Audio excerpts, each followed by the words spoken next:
Magandang oras mga kababayan, mga kakulit boy.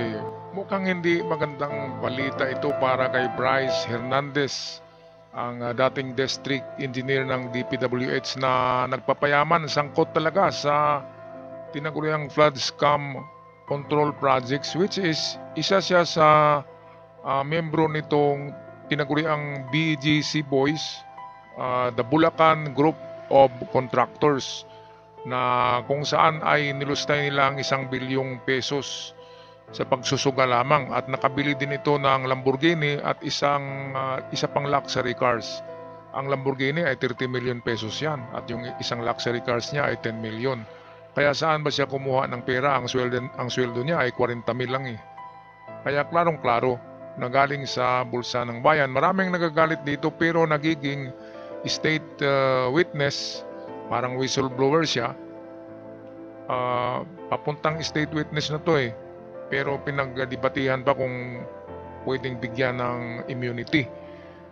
Ngayon, ang binulgar niya ay napakalaki, Villanueva at saka si Jinggoy, kaya hiniram ng Kongreso para hinga ng kanyang talumpati. Ngayon, gustong bawiin ng Senado dahil nga maraming binulgar doon si Bryce sa Kongreso kahapon, kaya gustong bawiin ng Senado. Ngayon, para patas, ay nilagay ni Soto sa PNP custody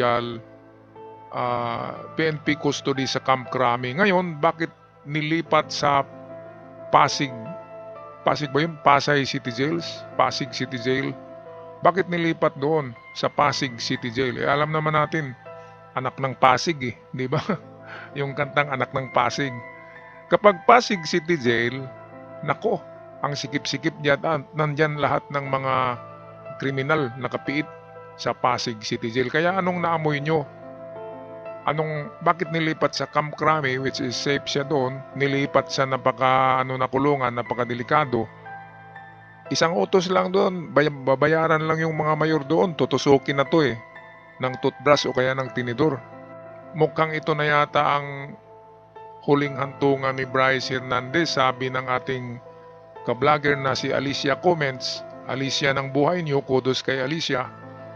Hiram tayo ng kunting clip sa iyo, kapatid na Alicia. Maanghang ang salitang sabi ni Alicia ay meron siyang naamoy sa kanyang privilege speech at palagi na ito nangyayari noon. Mariin niyang pinabulaanan Ngayon meron siyang naamoy na kandila sa kanya ni Engineer Kaya Bryce Hernandez sa issue ng kickback sa flood control project sa pagdinig ng Kamara kahapon. Sabi pa ng marami itong si Bryce. I have been jailed. Diba mga kababayan? Kaya ito na atin na panoorin ang video clip ni Alicia Comments. So ngayon nga po, natutunugan ko na. Mga minamahal, ang posibleng mangyari. Alam na natin yung drama. Ilang beses na tong nangyari eh. 'Di ba? Kumbaga, inuulit nyo lang. Kaso panis na tong ganitong klaseng sistema eh. Kaya amoy na namin ang mangyayari nga po dito kay Bryce Hernandez. So ngayon, basahin natin yung balita ha. Teka, ano ba yung naamoy na mangyayari? 'Di ba mukhang nabitin ako doon? Sa palagay ko, nangangamoy ng kandila si Bryce eh. At saka ng varnish ng shellac para sa Bakit ililipat from PNP custody sa Camp Crame? Sabi yan ni kagabi ni Jinggoy Estrada na nasa Camp Crame na si Bryce Hernandez. Ngayon, bakit ililipat sa Pasig na isang notorious jail ang Pasig? Di ba nandyan lahat ng mga di ba? Mga sanggano, nandyan lahat. Kaya sigurado, toothbrush at tinidor lang ang katapat yan eh. Kaya mawawala na naman ang testimonya na ito kung sakaling maligpit itong si Bryce Hernandez.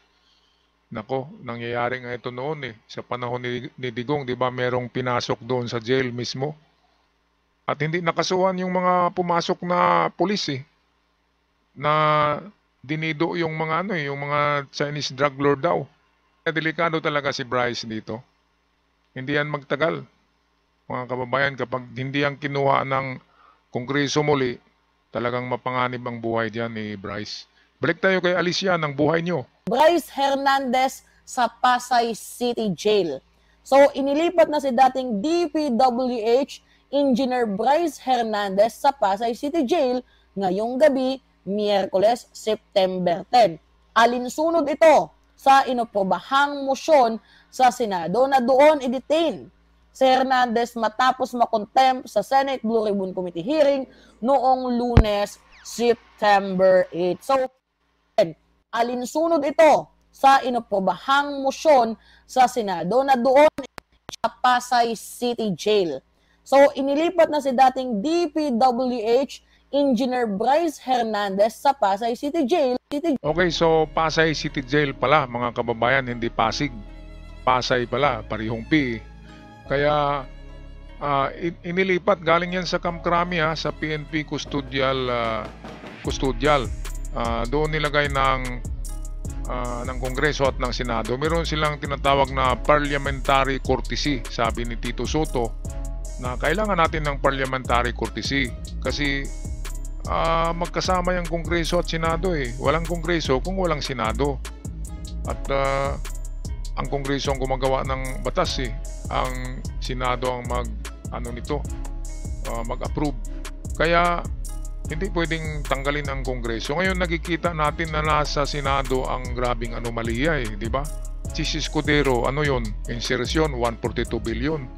Sa Kongreso eh wala tayong naririnig na ganyan eh. Grabe mga kababayan, no?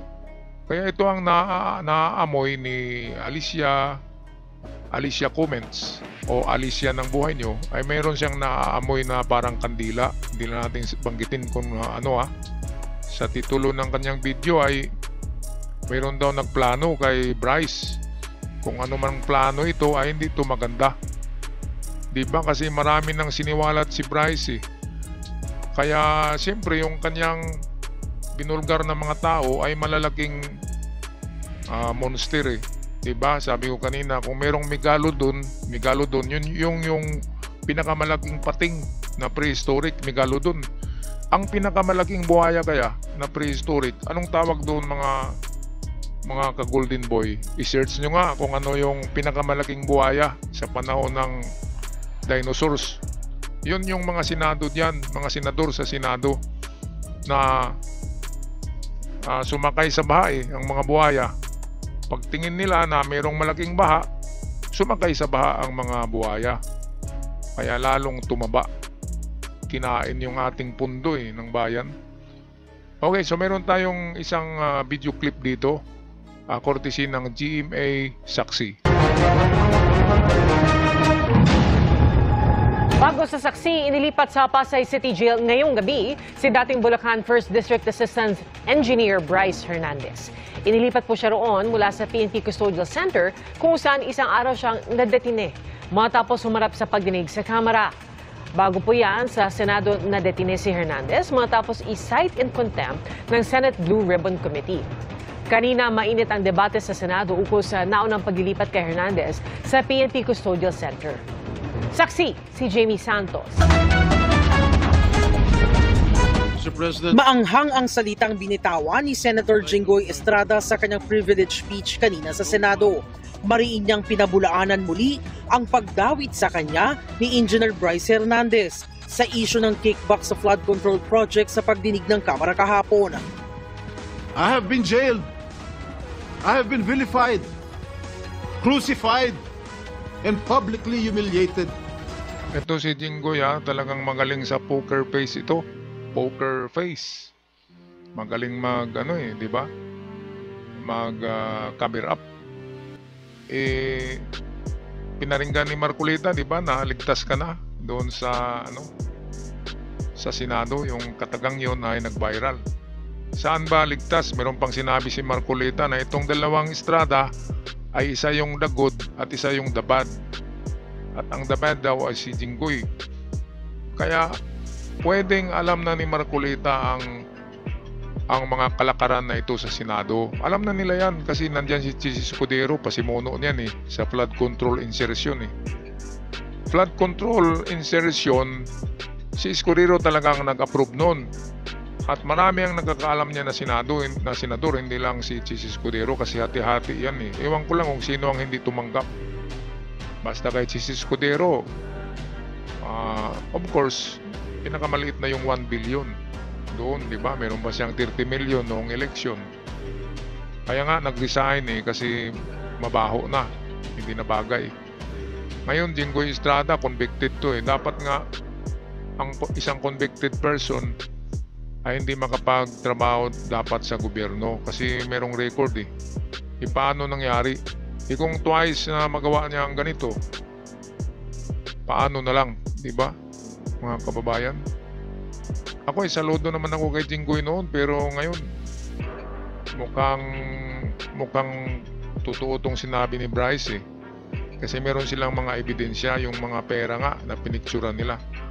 Ngayon, mas naniniwala ako kay Bryce kaysa doon sa mga Diskaya. Kasi ang mga Diskaya, meron silang selected amnesia Nakalimutan nila yung 2016 na doon sila yumaman. Wala silang binanggit na opisyal noong 2016 hanggang 2020. Yun yung panahon ni Digong. Panahon ni Digong yun. Wala silang binanggit na mga sangkot na mga buhaya. Ibig sabihin, wala daw buhaya sa panahon ni Digong. Hindi nila makuha yung project kung hindi sila magiging number 1 contractor in the Philippines kung hindi sila binasbasan ni Digong. Kaya nga hindi sila makabanggit ng isang opisyal Baka malink na naman doon kay Digong, lagot sila. Kaya one-sided amnesia or itong selective amnesia, sabi ni Luistro, ang nangyari sa mga Diskaya. Kasi binanatan nila sa panahon ni PBBM Kasi party ito ng paninira sa gobyerno ni PBBM, itong mga Diskaya. Sinisira nila ang gobyerno ni PBBM na dito daw sa gobyerno ni PBBM naglipa na ang mga malalaking buhaya na parang mga T-Rex, dinosaurs. Grabe kung lumamon ng pera. Pero kung tingnan natin yung mga lumamon ng pera na yan, ay mga tauhan pa rin yan ni Digong noon na nandyan pa rin, na nanatili sa DPWH, nanatili sa Supreme Court, ang iba, di ba? Dami diyan. At kahit sanahin siya ng gobyerno, nandyan pa rin yung mga pinaplant, tinatanim ni Digong na kanyang mga tauhan. Kaya ang katiwalayan sa gobyerno ni PBBM, hindi lahat yan mga loyalista kay PBBM na mga opisyalis. Kaya nga nagagalit si PBBM Meron iba diyan kaibigan ni PBBM, meron iba diyan marami kay Digong yan. Kaya itong mga Diskaya ay mga sinungaling talaga yan. Pero itong si Bryce, kahit sino tinitira basta involved hindi namimili, walang amnesia. Walang selective amnesia si Bryce Hernandez. Yung Diskaya meron. Paiba-iba yung kanilang yung kanilang testimonya sa Senado, iba din sa Kongreso. Kasi nagsinungaling nga, kaya yung sinasabi nila paano di ba itong paiba-iba, hindi pa ulit-ulit, paiba-iba. Kaya diyan mahalata na napakalaking sinungaling ng mga Diskaya. Kaya hindi sila mabigyan ng immunity na tinatawag na state witness. Hindi sila magiging state witness unless kung isurrender nila ang kanilang yaman na ninakaw din sa Pilipinas. Yun ang sabi ni Boying ng DOJ. Okay, balik tayo dito sa balita.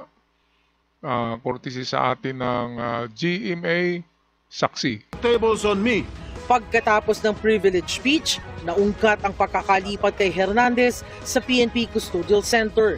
Na-contempt ng Senado si Hernandez sa pagdinig noong Lunes bago siya humarap sa pagdinig ng Kamara kahapon. Martin Romualdez called me and said that their committee was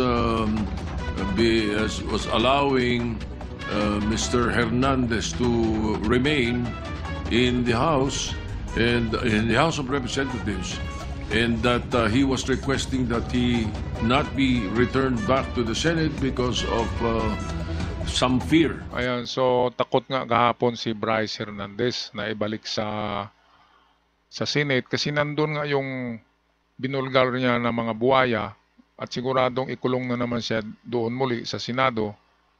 Kaya sabi niya, dito na lang ako sa Kongreso, sasabihin ko lahat. Ngayon, ang nangyari dahil nga merong parang mutual agreement ang Senado at Kongreso, ito yung parliamentary courtesy. Kaya nilagay nila sa middle, sa kalagitnaan. Iba yung humawak, yun yung PNP, custodial. Ngayon, kamkrami yun Ngayon kagabi bakit nilipat sa Pasay? Pasay pala, kanina nabanggit ko Pasig. Pareho lang Pasig, Pasay. So Pasay City Jail, ganun din yun. Isa din yun sa notorious city jail ng bansa na nagsiksika na diyan ang mga sanggano. Nandyan lahat.